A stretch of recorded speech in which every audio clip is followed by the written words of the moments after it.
Are you a manager who is eager to change the trajectory of your career?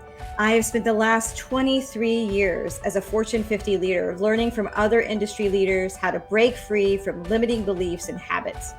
On the Might in Motion podcast, we focus on the 4 M's: motivation, momentum, mindfulness, and might. We bring you leaders from Fortune companies, doctors, and entrepreneurs. Their stories of living their own might in motion will inspire you to create your own action plan and achieve your goals. Welcome to Might in Motion. Today's episode of Might in Motion is brought to you by Pantheon FM, Fortunes Magnified.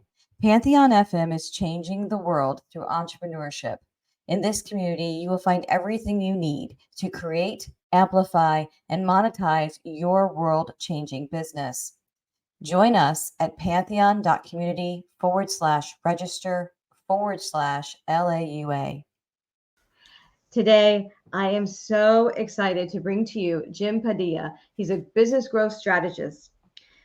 He's the global impact strategist behind Gain the Edge, where cutting edge sales systems meet visionary leadership. With over 6 decades of sales expertise, Jim and his wife, Cyndi, have made a multitude of businesses soar to new heights, generating $250 million in sales. Their secret? A blend of precision sales, strategies, and inspirational team building, making them top leaders in the industry. Jim's mission? To free entrepreneurs from the grid, unlocking their potential for impact and success. When not crafting business breakthroughs, Jim is usually at the driving range, where every swing inspires an idea better than the previous one. But his greatest joy, spending time with his wife, daughters, and their 5 beloved grandchildren, the heart of his inspiration. Jim, welcome to Might in Motion. Well, thanks for having me. Great introduction there. I'm gonna have to talk to my team. I don't know when you say 6 decades, it makes me sound like an old man. Like I feel that way when I say 24 years in for Fortune 50. But that's okay. That means we're seasoned, Yes. And that means that we've got hopefully something that people want to learn from. Yes, exactly. So, Jim, you have done a lot. You've helped a lot of people along the way, which is what I really love about your story. I'd love to dive a little bit more. And as you heard from the intro, a lot of the folks that listen to this podcast are in that corporate space. They might be thinking of moving from corporate into entrepreneur land. And no matter which side of the fence you're on, sales is still really, really important, right?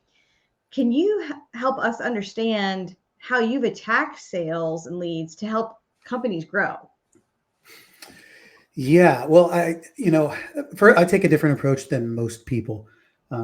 Companies will bring us in to do trainings and work with their sales team if they're not looking to hire us to outsource their sales to. And it's rare that I come in and start talking about tactics and strategies. Most of the time, we're focusing on what's going on inside of the salesperson or inside of the sales system that is lacking integrity or belief. And the system is often lacking integrity, meaning it's not complete. It's not true. It's not up to par. And then it's relying on a human being, which is almost always going to fail you. And then that person is always going to be at risk of not being in total integrity. And again, by that, not meaning they're not honest, true, just being not whole, not up to par. We are humans. And so any given day, salesperson can have a bad day with their wife, bad day with their kids. They could have just got a wonderful letter from the IRS. Anything could have happened. Their 16-year-old kid could have come home and said, guess what? You're going to be a grandpa or whatever, right? I mean, we've seen all of this stuff happen with salespeople. And if you don't have systems, processes, and strategies in place to ensure that people can overachieve and perform even when they're not at their best, then you're going to struggle. It's going to cost you a lot of money, a lot of focus, a lot of time, a lot of regret. Yeah. In corporate America, we love to call them SOPs. We all love acronyms, right? And having those operating procedures is really key, because then, to your point, somebody is out suddenly. They're sick. They get, tree fell on their house, insert whatever crisis that needs to happen. To be able to have those systems and structures in place allows someone else to step in, and maybe they're not going to be as fast or as good as the person who does it every day, but they've got a structure that they can follow. And that's super, super critical for really any industry. Yeah. And for sure. And the thing is, I will say that like one of the biggest mistakes that I see people make in business, it doesn't matter, entrepreneur side of business, or, you know, whether it's Wall Street or Main Street, as we say, the most companies immediately train on sales product. They train salespeople on product knowledge, which is great. But guys, I got news for you. No matter what business you're in, unless you happen to be like Apple and you have the iPhone, nobody cares about your product. Mm-hmm. Your product is the least important part about the whole entire process. Right? So you have to be able to diagnose problems and sell people on a solution and a journey that what their new life is like with the problem removed, and highlighting what their life will continue to be like if they don't take action. Right? These are the things that you have to do. You have to be wonderful at understanding what role your business and products play in the life and the journey of the prospects that you're serving. Yeah, I think that's really insightful, because when you start focusing on the solve of the problem, you're creating relationships. Yes. And that human connection, that's connectivity is really what's going to be the currency of the future, right? And so how you can create more of those is super critical. Right. And you know what's easier? It's funny because most salespeople that are busy selling a product become very boring and very average. And Mm, nobody wants to buy from boring or average. But if you're busy selling a journey, if you're busy selling a new outcome or what's possible, or how this person can become the hero to their company by solving the problem that they have, now you're an ally towards a solution, and everybody wants those. yes. Right. So now you become an exciting part of somebody's potential new future. And it doesn't matter what the product is. It can be paper clips. It doesn't matter. There's no such thing as a boring service. There's just a boring delivery and a boring offer. You have to be engaged and excited so that people can really see that there's something worth fighting for here. There's something worth committing to. And then and only then does your product knowledge become relevant. Yeah. Yeah.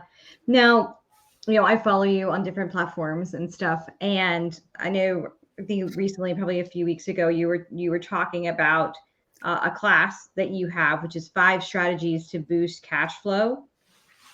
Can you tell us a little bit more about that? Yeah, well, that actually was it's great. We've delivered that class twice now. I did it in a private setting, and I did it publicly as we were promoting.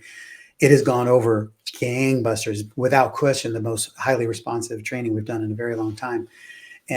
But what we did was we really hit on the key, what I call the core 5 on this, and that there's really only 3 ways that you can increase sales or increase revenue, and it's to have more people buy, have more frequency of buy, or more average order value, more money per buy. Yep. That's it. Everything else is a subset of that. And so this training was about those things and about understanding how you design a business to optimize in all 3 of those areas. And then the 2 bonus categories that we put into that training was that the other way you make more money is by productizing all of your internal systems. As an example, if you created a solution that helps your team serve your clients better, why aren't you selling that solution to your clients so it can help their teams implement things better? It just becomes more, all the little glue that helps build the process. We're too busy, again, selling the product instead of recognizing that when somebody wants your product, there's a whole bunch of things that fall apart because the cohesion isn't there, and you're the one who knows that ahead of time. So why not build in those other pieces to make that go? And then I'm totally drawing a blank on where I was going with that, but that's the key. Oh, and lifetime value is the thread that makes this whole piece happen. So when you want to make this stuff go, we are masters at back end revenue, and here's the key: everybody listening, pay attention, because you all spend an amount of money, whether it's $1,000 a month or $1,000 a minute on marketing. You are spending time, effort, energy on finding new clicks, new downloads, new opt-ins, new registrations, new site visitors, all of these things. And that's where 90% of your efforts are going. We're spending 90% of our effort where 10% of our buyers are. 10% of people are going to buy on the front end. 90% of them are going to buy over the course of time. Yet you only spend, if you're spending 90% of your time on optimizing the front end, that means by default, you're only spending 10% of your time on the back end. But that's where all the revenue is, right? The most expensive buy you're ever going to have is somebody who doesn't know you. The most, the lowest amount of conversion you're going to have is with people who don't know you, right? Those are the most expensive and most time attentive things you're going to do, versus when you have people in your world over time who've already bought from you, who've already done things with you. You don't have to go find them. You don't have to capture their attention. You don't have to compel them to move towards you. They're already in your world. They've already invested with you. You already have trust with them. Why aren't you selling them more of what you're doing? More importantly, not just your suite of products. Please, guys, write this down. Do not become, or let's stop being, because this is probably what you are now, a product in search of a prospect. That's what almost every company is out there. And that's awful. And it's a terrible way to be, because it means you have to every day find a new prospect instead of optimizing all of the prospects who've already said, you have something I might be interested in. You just haven't shown me enough to take action yet. Yeah. I love that, because you've already done the investment of securing that client, that customer, and how you can continue to help them grow throughout their life, right? And so if you're in kind of the retail space, let's say, and now you're currently selling at a certain age bracket, but as they age, how do you continue to grow with them? How do you continue to change your service? And because you've created this bond, there's an identity, right? Just like you have people who are, oh, I'm a Nike person, or I'm an Adidas person. I'm going to buy everything, whichever one you are, right? Yeah. It doesn't matter what you produce, they're going to buy it. And you see that with some folks where they really are able to pivot and continue to not necessarily diversify outside of their core business, right? Meaning like, oh, I sell, wrenches, but now I'm going to go sell fabric. Well, that might not make sense, but be able to expand what you do know so that you can start having those complementary categories. Yeah, it's interesting because I was in a meeting with, I was brought in on a console with with a Procter and Gamble company, and I was fascinated by all of the discussion about products, because all they were talking about was, well, what about this product, and what about this product, and what, like, does anybody here care about the client? Does anybody care about your customer, the buyer? It's like, do you think they just sit around waiting to find products to buy from you, or what are you doing to earn their respect as a valued customer, to say, I know you, I know the kind of problems you have, and I'm thinking about you down the road. And what can I do to honor you and serve you and come up with new things? Here's an example of something. It's just, you don't want to go way out of market. And, if you're a tool, like, if you're a tool company or a snack company, you don't want to sell them wrenches, of course, right? Something like that. However, if they're a snack company, you might want to start teaching them about diet and lifestyle. Yeah. Right. If you're bringing food to them, things that maybe you might want to think about. Is there things that you can do to inform them about holistic living as a family? Even though that may not be your expertise, it's easy to do with partnerships and collaboration. But now you're teaching somebody a way of life that will put them on a path to consume your products forever, instead of you just constantly coming up with new products to sell them. Yeah. Right? I love that. To engage them. It makes so much sense to me. I've been in the retail space for a very long time. So I love that whole philosophy of, it's that added purchase. It's the adding more to the shopping cart, right? Not necessarily do I have to have more shopping carts. I need bigger shopping carts that are more full, and it's a really great concept that I think sometimes people forget, or they just don't know, right? Because they may not have been in that type of mindset before. So I think the challenge for people as often is not even, it's not that this is rocket science. I didn't create anything here. It's just that everybody's so busy running their business. Yeah. They're so busy chasing new clients that they are walking past all of these opportunities to be able Yeah. to serve people at a different level. And then the beautiful thing about this is that when you do this, it decommoditizes your process. So now you are a category of one. There is nobody else to compare to, because Right. there's no apples to apples comparison, because you've created a unique experience that your customers can buy into. I love that. Now, we met about a month or so ago. I think we had a chat, which was awesome. And one of the things you said really resonated with me, and you may not know this, but I wrote it down because I was like, ooh, that's really, I love that philosophy.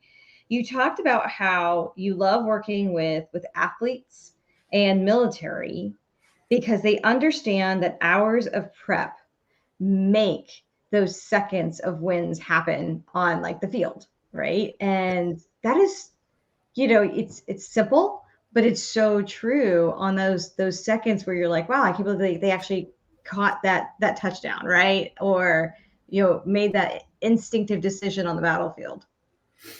Yeah, for me, it's easier to, it's a harder concept to teach to somebody who has never lived that. That's why I like working with athletes. They've grown up knowing they're going to practice for 25 hours a week to hopefully play 7 seconds on Friday night, or 3 minutes and 47 seconds on Sunday worth of plays. Every play in a football game is like 7 seconds, and you might play 5 plays, 25 plays. That's not a whole lot of minutes. Even if you play every play of every game, it's 60 minutes max. Yet you just spent 30 to 40 hours all week long preparing for this one opportunity. And entrepreneurs who understand that are significantly ahead of anybody in business who understands that is significantly ahead of their competition, because most people in business are far too focused on immediate ROI. They believe here's my concern. I want ROI too, and I want maximum ROI. However, the game that I'm usually winning over other people is that most people are busy measuring their ROI with a stopwatch. I measure it with a calendar. Yeah. You're looking for, come on, man, this water's not boiling yet. And I'm like, okay, well, this is going and I'm serving this. We're also moving downstream. You always have to have two eyes on the businesses that you're running. No matter what business you're in, you always have a now business, like how you make now money now. And what's the business you're becoming? Right. And you have to put equal time into both so that they serve each other and they're on the same plane. When you're doing that, you can do the things that will allow you to get a good return in the moment. Many times maximizing the moment comes at the expense of the optimization over time. Yeah. And that's just not something that, again, I am not the smartest guy in town. I did not invent any of this stuff. It's just, this is the awareness that I bring to business and to revenue generation and growth, that most people are just busy trying to sell a product. Right. Yeah. It means you're always going to be in transaction mode. Yeah. And I think like a lot of times, new managers who I love talking to new managers and helping them. And a lot of times they are so focused on the now because they may have been an individual contributor for a very long time, right? So they were graded, performed, right, as the now. Like what you get on your report card is the now. Not necessarily are you learning the skills, are you doing what you need to do so that 10 years down the line or 5 years down the line or 3 years down the line, you're hitting even bigger goals, because what you do now, what you change now allows you to become who you want to be in the future. Right. So absolutely. The craziness comes when we make a change now and we expect it to happen today. Right. I'm on a mission. I just turned 55. I played baseball in college, and I have a stated goal and objective of this being my best year ever. That's both financially, family, spiritually, and physically, my fitness, my health. I've been going to, I'm on a credible, I've changed. It's not about being on the diet. It's about restructuring who I am, changing my identity, change a whole bunch of things about how I eat, when I eat, what I eat. I'm going to the gyms with very strategic workouts. I have zero concerns or doubts that my health isn't going to shift dramatically. I just don't know when. I'm like, okay, April 15th, bam, I'm going to be in the best shape ever. It's a process. and it's over time, but I am shifting into a new person. Your business is exactly the same thing. The Mm-hmm. more immediate objectives you want, like if somebody's running a sales meeting, sales organizations, and you are specifically holding people accountable to the metrics and the numbers and the KPIs that some freaking spreadsheet created, you are losing the long game. You are trying to win in the moment and sacrificing the long game. Yeah. Keep people doing the right things over the right periods of time. Zero question, you will always win over time. Yeah. 100%.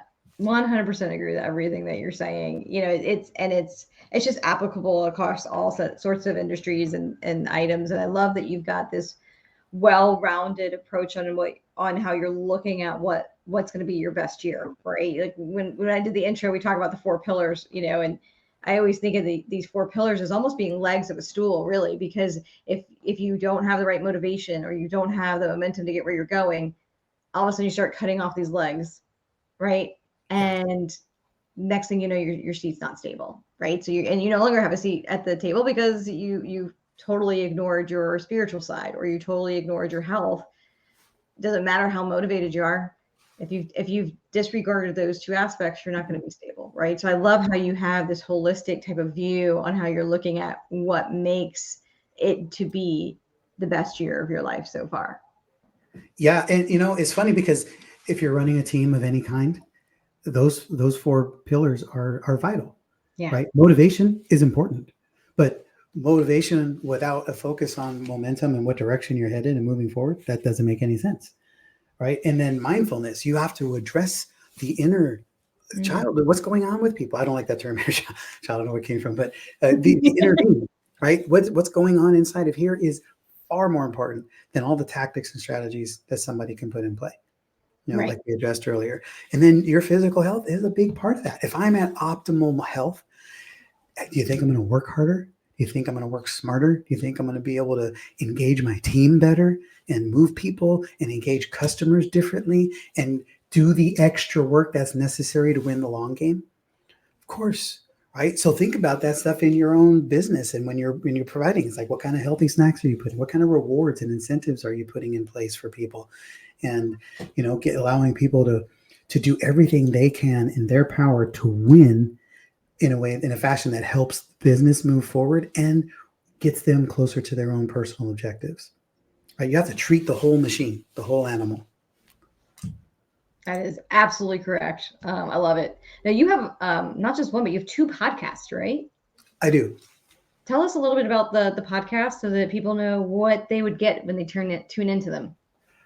Well, I have, we've been bred over the last decade as an outsourced sales agency. So people come to us when they're ready to hire a sales team, and typically they want to outsource it to us so they don't have to worry about running and training people. So, but what we found is that no matter the size of the company, almost no company is actually ready for a sales team. Their systems are broken, their strategy's not on point, their offers suck. There's just so much stuff in place that needs fine tuning. So we created the Sales Team Ready podcast, and it's focused on sales and scaling, largely for entrepreneurs, but there's the principles are applicable everywhere, but it's focused on what do you have to do to actually have a company and that will reward, attract, and optimize salespeople. This isn't about finding the top tier sales closers, because I don't believe they exist, and we actually don't hire them. We are an anti-closer company. We believe if you attract world-class humans that are on point and a values match for your company, and you put them in a world-class system with a great offer, they will consistently and predictably overachieve. And hoorah for that, right? Who doesn't want that? Versus trying to find some top tier closer and hope that they are good enough to overcome all of your bad processes and systems and offers, because that doesn't work either. Typically, they just become very average. Right. So that's the Sales Team Ready podcast. The Opportunity Makers podcast is something that I launched recently at the end of last year. And the real focus is that, number one, I wanted to bring hope to people in a very challenging time. We're post-COVID. We're in some weird economy, some inflation, just a lot of crazy stuff going on. And it brings a lot of fear and concern to people. And the Opportunity Makers podcast I'm interviewing primarily people who have exited companies, who scaled and exited, have done big things, and they see opportunity differently. They see the landscape differently than the average bear. And so it's showing people what opportunities exist all around you. And when you're in an environment where there's nothing but problems, if you have a default programming inside of you that those problems are literally just opportunities waiting to be taken advantage of and served, you're going to win all day long. And so that's the focus of the Opportunity Makers podcast, is to bring some hope, give you some different stories from people who've done some big things, and just see, business is happening all around you. So make sure that business is happening with you too. That's awesome. Now, Jim, like I mentioned, a lot of times people are listening, they are new managers. So in closing, do you have any advice from your years of expertise in working with sales teams and helping teams grow? Do you have any advice for new managers, maybe some things that they should either avoid or something they should definitely do to be better leaders? I'll answer that with this. I'll point you to a book, a book called "Turn This Ship Around" from David Marquet, and the overview on it is he was a Navy captain. He was going to take over this brand new state-of-the-art nuclear-powered submarine, brand new. He spent a whole year studying the ship, so he knew every knob, every control, everything. Every person who he was going to have in his command, he knew everything in their jacket, everything that they could do. And then literally 30 days before, they switched his commission and then put him on another vessel that was old, outdated, with a totally different crew. He had no clue about anything on this ship and how it worked, and he knew nothing about these people. So what choice did he have except to come in and learn how to lead through these people? And so his objective became, how well can I get to learn these people so that they get to know what they need to do better? And we work this together. Instead of me telling them what to do, we cooperate to solve these problems. And then lo and behold, a year later, I believe it was a year later, that vessel and that crew became the top performing fleet in the Navy. In the ship. So because he literally couldn't tell them what to do because he didn't know what to do. Yeah. And I think there's incredible wisdom and lessons in that for us. There really is. And I'll tell you from personal experience, I've taken on teams where I knew nothing about how they did what they did, right? And you come in, you're the odd man out, but hey, I'm bringing this other skill set to the table, and that in turn allowed that team to be really, really high end. So I can see that perspective, right? Of it's okay to take a risk to move into a team that maybe you aren't the expert, because you bring something else, and then you can help the whole team level up, because now there's a trust factor. You have to help them understand the mission and then trust that they can then go do the mission without you micromanaging every little thing. Yep. And it's I love that perspective, because that helps you literally come into any company as a consultant, or come into a new company with a new team and a directive that you're unfamiliar with. And you just have to learn how to observe the environment and ask really good questions. That's exactly right. Mouth shut, ears open. If you ask those right questions and you watch, it's amazing what you can learn, not only about the team, but also how you can help everybody level up. So that I love it. Great book. I'm looking forward to. I think I've seen his video before on YouTube, but now I got to go get the book, because usually the book is better than the movie, right? So I gotta go get it. This has been an awesome conversation, Jim. I really appreciate your time today and the wisdom that you've shared. And I know we're gonna drop in your Connect card into the chat or into the show notes. But is there a really good website that people can go to, maybe those that are listening, so they can mentally go, oh, I want to go make sure I go connect with Jim Padilla on what you do? One, we're trying to boost our YouTube channel. I've got about 300 some odd videos on there that are just, the content's fantastic. The production value is not super ideal, but they're great there. So I will point you to that. Go on to YouTube. The channel is titled Winning with Sales Teams, and you'll get some really great content. And please like and subscribe, because we're trying to grow this right now. I've got a very small following there, because I don't use my channel for marketing and promotion. I just use it for a place to store videos. So we're going to turn that around now. So you can go there, and that would be wonderful. That's fantastic. Now, I always like writing down notes. These are kind of the golden nuggets that I took away. And so I just want to recap what I took down from today's conversation. I love that you went into that you guys take a different approach, that focusing on what's going on in the person or the system to determine where the weakness lies, and that systems, processes, and strategies, they have to be in place. You have to have them to in order to succeed. That product knowledge is great, but it's kind of the least important part, right? Being able to understand what problem you're solving for your customer is actually the most important part. And being able to be in tune with understanding that that customer's problem is really that relationship skill that's going to allow you to drive sales.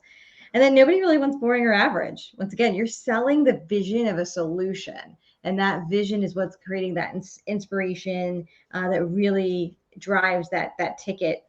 And from a 5 strategies, to boost cash flow, you mentioned a few of those. One was you could go after more people to buy. You can increase the frequency that those people buy.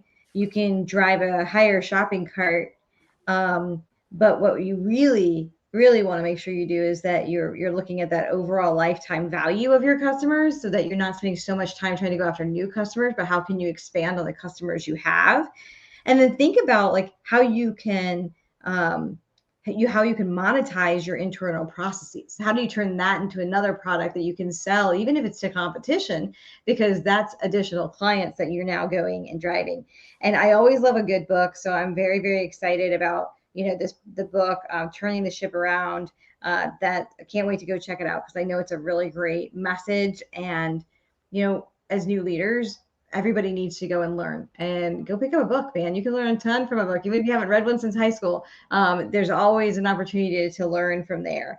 And then the last thing I have is that look at the long run ROI, right? So instead of managing everything in your business with a stopwatch, start looking more at that calendar ROI, because then you're going to be able to get those you need small daily wins. I got it. But you've got to be having that long-term vision, so you know what you're going after. And then that way you end up where you want to be in 5-10 years with the amount of growth you're wanting to do. So those are some of my golden nuggets that I wrote down today. This has been a really awesome conversation, Jim. I really appreciate your spending time with us in the Might in Motion community. Thank you. And I just want to acknowledge you that's really good listening and paying attention to. One of the most important things that you can do for people is make them feel heard. And you just did that. So, hey, it's a power of a pen. So it was not ChatGPT.